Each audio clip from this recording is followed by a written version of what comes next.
ఇది డౌన్ సిండ్రోమ్‌లో ఉన్న ముఖ్య లక్షణాలు ఏంటి అంటే, ఒకటి శారీరక, మానసిక ఎదుగుదల. దీంతో పాటుగా ఏంటంటే అండి, హార్ట్ ప్రాబ్లమ్స్ రావచ్చు.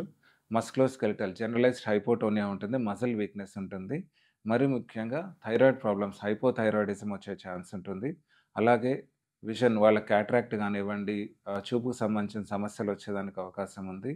అలానే హియరింగ్ డిఫెక్ట్స్, వినికిడికి సంబంధించిన ప్రాబ్లమ్స్ రావచ్చు. అండ్ ఇంకా ముఖ్యంగా చెప్పాలంటే గ్యాస్ట్రో ఇంటెస్టినల్ సింప్టమ్స్ అంటారు. ఒక్కొక్కసారి పుట్టిన పిల్లల్లో ఇంటెస్టినల్ అబ్‌స్ట్రక్షన్ వచ్చేదానికి ఛాన్స్ ఉంటుంది. ఇలాగా మల్టిపుల్ ఆర్గాన్స్ గూడా ఇన్వాల్వ్ అయ్యే అవకాశం ఉంటుంది.